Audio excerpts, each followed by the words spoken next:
Oi! E aí, galera? Aula de hoje a gente vai falar sobre citoplasma e organelas citoplasmáticas. Bom, esse assunto é o assunto mais básico que existe, mais importante de todos para o estudo da biologia, né? Porque é a partir dele aqui que está a base de tudo. Toda a fisiologia celular que ocorre na célula é o que vai se refletir também nos sistemas do nosso corpo, tá? E assim também entender vários fenômenos da natureza a partir do entendimento da nossa célula. Bom, o primeiro passo é a gente entender como é que é o citoplasma das células procarióticas e das células eucarióticas, tá?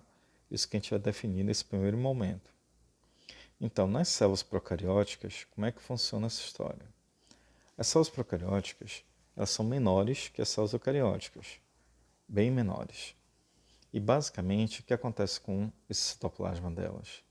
Aí basicamente não tem nada, né? Então só tem ribossomos e o DNA mergulhado aí nesse citoplasma. Então, o componente básico vai ser o citossol, que é o chamado também de aloplasma, né, que corresponde a 80% de água e 20% de outras substâncias. O cromossomo bacteriano circular, o nucleóide, que é onde está esse DNA circular, tá? E o plasmídio, que algumas bactérias podem ter também mergulhado nesse citoplasma. E milhares de ribossomos para fazer a síntese proteica. E aí acabou. Então, isso é o citoplasma de uma bactéria.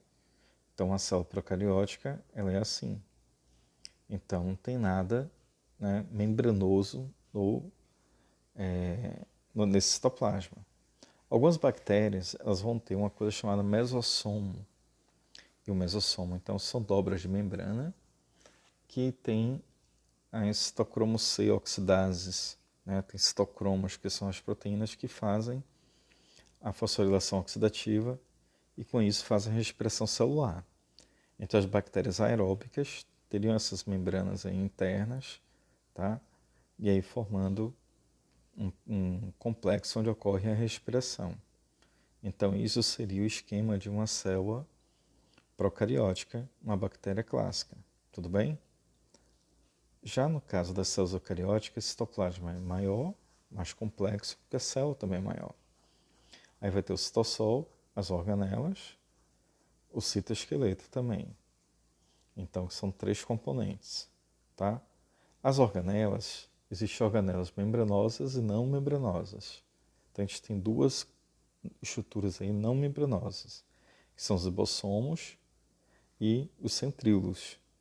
O ribossomo são interações de RNA ribossômico com proteínas, enquanto que os centríolos eles fazem parte aí do citoesqueleto da célula, tá? Formado por uma coisa chamada microtúbulo, então a organela microtubular. Bom, aí está a célula cariótica básica, animal, e do outro lado a célula cariótica vegetal. O que é que a gente pode perceber rapidamente? Que a célula vegetal tem a parede celular, que é feita de celulose, e tem essas coisinhas verdes aí que são os cloroplastos para fazer fotossíntese. Outra diferença também que a gente pode perceber é o vacúolo, né? Esse vacúolo ele ocupa uma boa parte aí da célula vegetal, porque a função dele é fazer a lei de Marconi. Lembra? Lei de Marconi, onde o sal vai, a água vai atrás. Então é aqui que vai acumular água na célula e esse vacúolo então tem a função de fazer a regulação osmótica, tá? E manter a célula sempre com água. Bom, então essa é a diferença básica entre a célula vegetal e a célula animal. Então quer dizer que a célula vegetal tem duas coisas que animal não tem. O cloroplasto, o vacúolo grandão, né? E a nível geral tem a parede celular. Agora, existe uma coisa que a célula vegetal não tem da animal? Sim. Aí existe os centríolos. Então, o centríolo, aquela organela microtubular, é algo que não vai rolar aqui nas células vegetais, tá? Só na célula animal. Bem, vamos nessa. Então, essas organelas, vamos começar pelos ribossomos. Os ribossomos são grãos, ou grânulos, produzidos a partir de RNA ribossômico mais proteínas. A origem dele é o nucleolo. O nucleolo que é o que existe dentro do núcleo. E aí o que acontece? Os ribossomos se associam à molécula de RNA mensageiro, e quando ocorre essa associação com o RNA mensageiro, é aí que vai formar uma proteína. Aí repara que dentro do ribossomo tem dois sítios, chamados sítio P e sítio A, e é nesses sítios então que se liga os códons, onde ocorre a leitura do códon, e aí no sítio A ocorre a chamada ligação peptídica, para que assim ocorra a formação de uma proteína. Então os ribossomos eles podem estar livres ou acoplados ao RNA, ao retículo endoplasmático. Então aqui a gente está vendo o ribossomo mostrando as duas subunidades dele, e aqui mostrando que ele está aderido ao retículo endoplasmático, formando o retículo endoplasmático rugoso ou retículo endoplasmático granular. Tudo bem? Então em uma célula eucariótica, vamos botar ela aqui, os ribossomos podem estar aí dispersos, né, no citoplasma, ou aderidos a essa estrutura que é o retículo endoplasmático. Então, quando o ribossomo está no citoplasma, a função dele é produzir proteínas para dentro da célula. Mas ligados ao retículo endoplasmático, vai produzir proteínas para fora, proteínas de exportação, que vão para o complexo de Golgi para ser exportada. Então, o retículo endoplasmático é uma rede de tubos e membranas, tá? E forma vesículas que se desprendem para daí se fundir ao complexo de Golgi. Então, o retículo granuloso ou rugoso é aquele que vai ter os ribossomos, e o liso que não vai ter. Mas lembrando que isso é temporário. O retículo rugoso, na verdade, ele tem os ribossomos de forma temporária. Na hora que ocorre a síntese proteica, é que tem ribossomos aí aderidos. Mas depois que o RNA é lido, o ribossomo se separa, tá? E aí vai embora. Então isso é super importante a gente entender. Quer dizer que o retículo rugoso não é para sempre rugoso. Em algum momento ele pode estar liso também. Então, sem os ribossomos, o retículo liso, o que é que ele faz? Ele sintetiza lipídios. Esses lipídios são os esteroides, o principal lipídio produzido aí. Os esteroides são os lipídios derivados do colesterol, que é o que vai formar hormônios sexuais, por exemplo, o estrógeno, progesterona, testosterona. Tudo isso são hormônios esteroides. Fosfolipídios, ácidos graxos, tudo isso é produzido dentro do retículo liso. Além disso, ele tem funções assim específicas. Por exemplo, na célula hepática, que é a célula do fígado, a função do retículo liso lá é inativar a substância tóxica. Ou seja, é através do retículo liso que vai ocorrer a absorção daquela substância para que lá no fígado ela fique armazenada e não saia de lá. Porque se sair de lá, o que é que vai acontecer? Ela vai atingir o cérebro, vai atingir órgãos vitais, causar a morte. Então, quer dizer que um veneno ele é letal quando o fígado não conseguiu absorver. Tá? Então, o álcool também inativado lá no fígado. Bom, nas células musculares, qual vai ser a função do liso? Armazenar e liberar cálcio para que ocorra a contração muscular. Então, o retículo liso, além da função de produzir lipídios, tem a função de ativar a substância tóxica. Tá? Produzir hormônios sexuais, que são hormônios esteroides, e também liberar e armazenar cálcio na célula muscular, para que ocorra o quê? A contração muscular. Então esse carinha que a gente está vendo aí é o retículo endoplasmático liso. Diferença que não tem ribossomos, tá? Bom, vamos nessa. O complexo de Golgi, ele é super importante a gente aprender sobre ele, porque é o seguinte, porque o complexo de Golgi ele tem duas faces, uma face chamada cis e uma face chamada face trans. A face cis ou cisterna é a face que recebe todas as vesículas que vêm do complexo do retículo endoplasmático, tanto liso quanto rugoso, todas elas vêm dos retículos, face cis. E a face trans é a face que transporta. Então essa face cis está voltada para o núcleo da célula, voltada para dentro dela. E a face trans voltada para a membrana, para daí transportar as vesículas de secreção que vão sair, liberando então substâncias que estão dentro dessas vesículas, que podem ser lipídios ou proteínas. Tá? Então, Golgi, a função principal é armazenar e secretar proteínas. Então, Golgi também, ao armazenar, ele está modificando aquela proteína. E essa modificação é exatamente o quê? Bom, digamos assim que ele vai glicosilar proteínas. Que quer dizer isso? Glicosilar quer dizer que ele vai adicionar glicídios, carboidrato, a essas proteínas, tá? E modificando-as. Então, Golgi empacota ela e vai depois liberar para fora, que a gente chama de secreção. Bom, então é isso que acontece nas células do intestino, nas células do pâncreas, nas células que liberam e produzem hormônios, tá? No caso das plantas, aí vai ter algumas funções, por exemplo, sintetizar polissacarídeos. Vocês têm que ter cuidado. Não é que ele vai sintetizar carboidrato. Quem sintetiza carboidrato é o cloroplasto. Então ele vai pegar os carboidratos que existem e formar polissacarídeos, que lá na planta vai formar a lamela média, que é uma estrutura que vai existir na parede celular das plantas, tá? Bom, aí aqui, galera, a gente tem a relação que ocorre entre as organelas.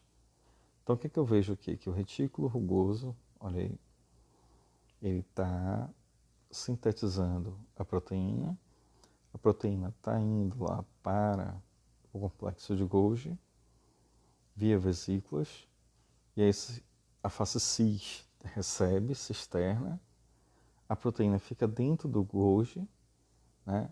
Ali vai sofrer modificações, aí o Golgi vai depois empacotar essa proteína e jogar para fora. Então, quem joga para fora é a vesícula de secreção, tudo bem? E assim ocorre a saída daquela proteína. Repare que uma das funções do Golgi, que fica evidente nessa imagem, é formar o lisossomo. Então, quer dizer que as enzimas produzidas no retículo rugoso foram aí para o Golgi, e essas enzimas, então, vão virar, que são proteínas, vão originar os lisossomos, que é a estrutura que faz a digestão. Então, além disso, o que é que o Golgi faz? Não sintetiza carboidrato, ele polimeriza os carboidratos, tá? Corrige isso aí, polimeriza carboidratos. Produz lisossomos e também tem outra função super importante, que é formar o capacete do espermatozoide. Esse capacete do espermatozoide é chamado de acrossomo. E aqui a gente está vendo como isso acontece. Ó.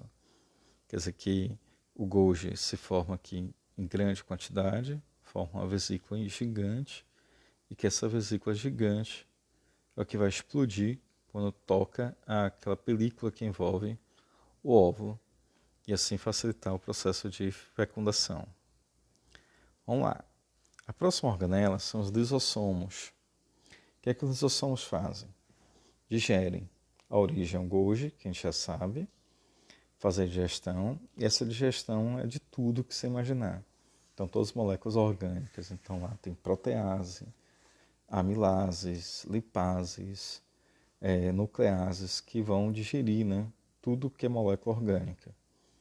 Então, o lisossomo, a digestão, que essa digestão ela pode ser intracelular, quando a célula faz fagocitose de alguma estrutura.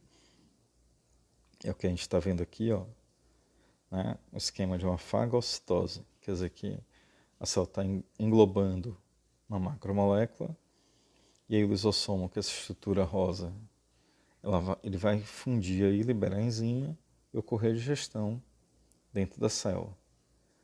Mas, algumas vezes, o que acontece? Algumas organelas não estão funcionando corretamente. E aí vai ocorrer o que com elas? A chamada autofagia. Então, o que é autofagia? É a digestão de uma organela que não está muito bem. É o que a gente tem como exemplo isso aqui, ó. Quer dizer, que aqui é uma mitocôndria que está aqui vermelho. Então, essa mitocôndria não está funcionando certinho, o lisossomo se fundiu ali, fez a digestão, e aí os resíduos são jogados para fora. Mas o normal é a célula fazer o quê? Digerir coisas que sofrem fagocitose e o lisossomo vai lá e digere. Tudo bem? Aí, após digestão, ocorre essa excreção do resíduo. Então, digestão intracelular heterofágica, digestão de organelas é autofágica, tá? É uma autofagia. E a gente tem uma autofagia total da célula que a gente chama de autólise. É o que acontece com a cauda do girino. Então, o que acontece com o girino? Ele vai perdendo a cauda, como? Porque as células vão morrendo. Essa morte dessas células é que a gente chama de autólise. Como ela é programada para acontecer, a gente chama isso de apoptose. Então, a autólise ou apoptose é a destruição da célula, devido a um processo programado. Aí, de novo, galera, a gente tem aqui o exemplo da fagocitose acontecendo, ó, uma bactéria sendo fagocitada, forma o fagossomo, o lisossomo, são essas bolinhas aqui, vai liberar as enzimas aqui dentro, faz a digestão, que é chamado lisossomo secundário, e depois vai ter o resíduo para ser jogado fora, né? Tudo bem? Ali em cima a gente tem uma coisa chamada pinossomo. O que é um pinossomo? É quando ocorre a absorção de partículas líquidas, quer dizer, que estão no estado líquido. Aí, então a gente chama isso de pinocitose. Então, quando ocorre a pinocitose, que é a entrada de um líquido, que é formado por uma macromolécula, tipo uma gota de óleo, aí vai ocorrer uma pinocitose, mas vai ser digerido também nesse lisossomo secundário, entendeu? Bom, vamos lá. Se eu pego uma organela da própria célula para fazer essa digestão, a gente chama de autofagia. Então, o lisossomo está relacionado com as digestões que vão ocorrer dentro da célula. Se essa digestão é de algo fora, a gente chama de heterofágica. Se essa digestão é de dentro da célula, a gente chama de digestão autofágica. Tá? Vamos lá. Peroxomos são as organelas mais interessantes que existem. Por quê? Porque ela é a nossa proteção contra o oxigênio. O nome peroxomo deriva-se de peroxidase, que são as enzimas que vão existir dentro dessa estrutura chamada peroxomos, que faz uma reação do oxigênio com o hidrogênio, produzindo água oxigenada. E através desse processo, então, é que vai controlar o processo de oxidação das células e, com isso, evitar o envelhecimento. Além disso, essas oxidases, o que é que elas fazem também? Elas fazem reações chamadas de beta-oxidação, ou beta-oxidação de carboidrato, de ácidos graxos. Então, quer dizer que a queima de gordura, tá? Queimar a gordura para ela entrar no ciclo de Krebs e aí, com isso, eu metabolizar essa gordura. Então, os ácidos graxos são derivados de gordura. Então, para entrar na mitocôndria, eu transformo eles em um composto de 2 carbonos chamado acetil. Acetil com a enzima A que vai entrar lá na mitocôndria para poder gerar o ciclo de Krebs e assim queimar aqueles ácidos graxos. Tá? Então, a gente chama esse processo de beta-oxidação. Essa beta-oxidação ocorre mais ativamente no fígado, tá? E lá no fígado também os peroxomos têm a função de desintoxicação também, tá? No caso, algumas substâncias tóxicas elas são inativadas pelo retículo liso e outras são inativadas pelos peroxomos através desse processo de oxidação. Os centríolos são as organelas que fazem a divisão celular e formam também cílios e flagelos.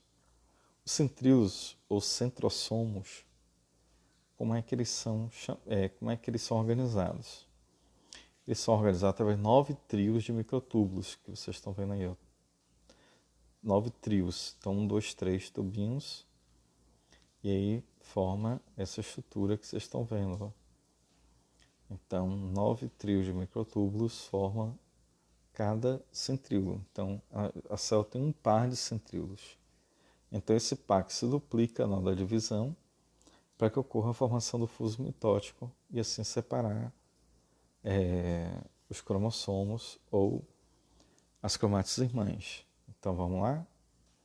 Então, os centríolos são os Homem-Aranhas da célula. Ó. Centríolo de um lado, centríolo do outro, preparando para a divisão, e na hora da divisão você vai atirar isso aí, ó, que a gente chama de fuso mitótico, nos cromossomos para que eles se separem. E aí eu faço a separação dos cromossomos na hora da divisão celular. Então, que através dos centríolos é que ocorre a reprodução da célula. Além disso, outra função do centríolo é formar estruturas móveis, ou seja, de movimentação, que no caso, então, são cílios e flagelos. Aí, no caso aqui, a gente tem um paramécio, um protozoário ciliado, tá? E aí, mostrando que estruturas do centríolo dão origem, do citoesqueleto, na verdade, é que vai dar origem a esses cílios, tá? E no espermatozoide, aí vai ser o flagelo, que vai ser formado a partir dos centríolos. Bom, e agora é a organela mais mega importante, que são as mitocôndrias. Que a mitocôndria, né, ela vai dar o que aqui? Energia, fazer a respiração celular. Então a mitocôndria, ela é uma bactéria dentro da célula, né? Então é uma organela simbionte que existe aí dentro da nossa célula, e ela que vai dar energia, e aí ela tem DNA, ela tem ribossomos, então com isso ela tem autonomia própria, né, dentro da célula para fazer algumas coisas. Por exemplo, ela sintetiza suas próprias proteínas.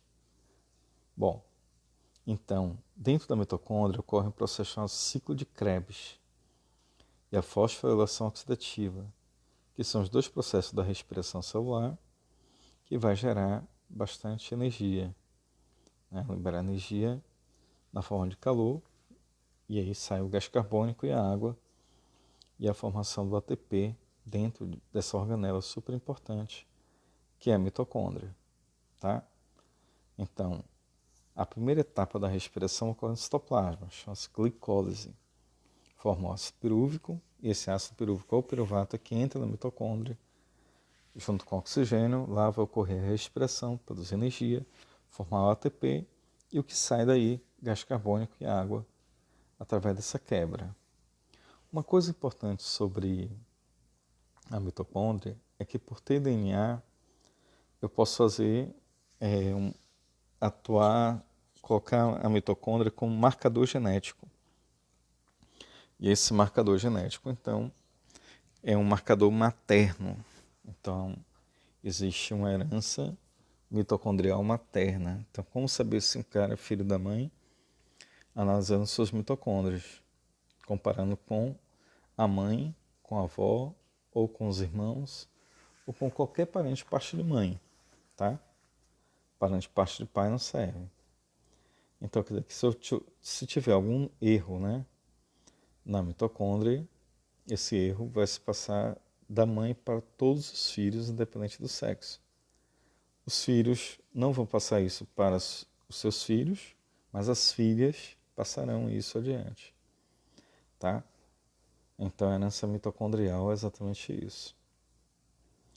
Bom, e os plastos são as organelas que vão ocorrer nas células vegetais. E lá, esses plastos se dividem em cloroplastos, que é um tipo de cromoplasto, que ele é verde, tá? Existe plásticos que são vermelhos, que são amarelos, e depende de outros pigmentos que vão estar dentro dessa coisa chamada de plasto. Mas a maioria vai ser verde e todos eles fazem fotossíntese, tá? Absorvem luz para que ocorra a fotossíntese. O mais abundante é o verde, que é o cloroplasto. Os que não têm pigmento, eles servem como reserva de alguma coisa. Então, reserva de amido na batata, tá? Então, lá vai.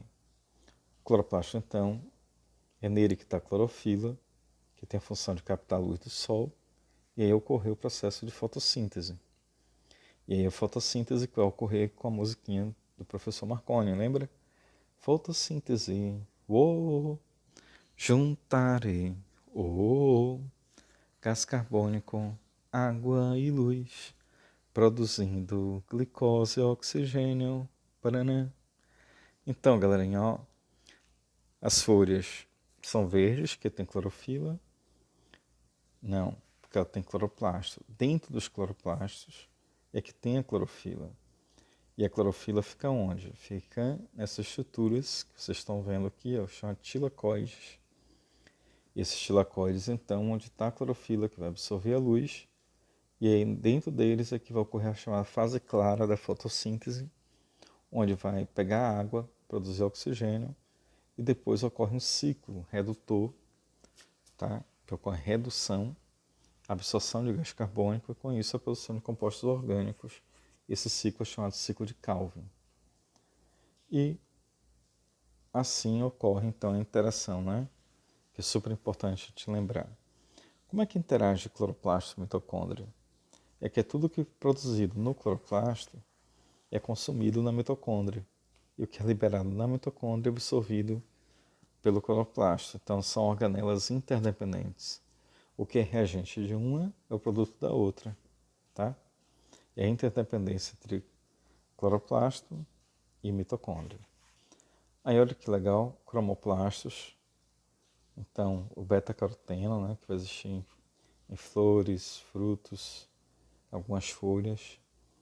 E o leucoplasto, que tem a função de armazenar substâncias. Então, o leucoplasto que armazena amido, amiloplasto, é o que vai existir na batata, na mandioca, né, em todas as plantas que têm uma grande quantidade de amido. Já o vacúolo, lembra dele? É a lei de Marconi, onde o sal vai, a água vai atrás. Então é ali que armazena sal, para esse sal ficar puxando quem? A água, e assim ocorrer o processo de osmose na célula vegetal. Tá? Então, pessoal, espero que tenham aprendido. A gente reforçou bastante aí o assunto de citologia. E aí vocês estão aptos agora a fazer aí o teste aí que eu fiz aí, um nível mais Enem, um nível mais top aí para vocês fazerem. Tá bom? Valeu!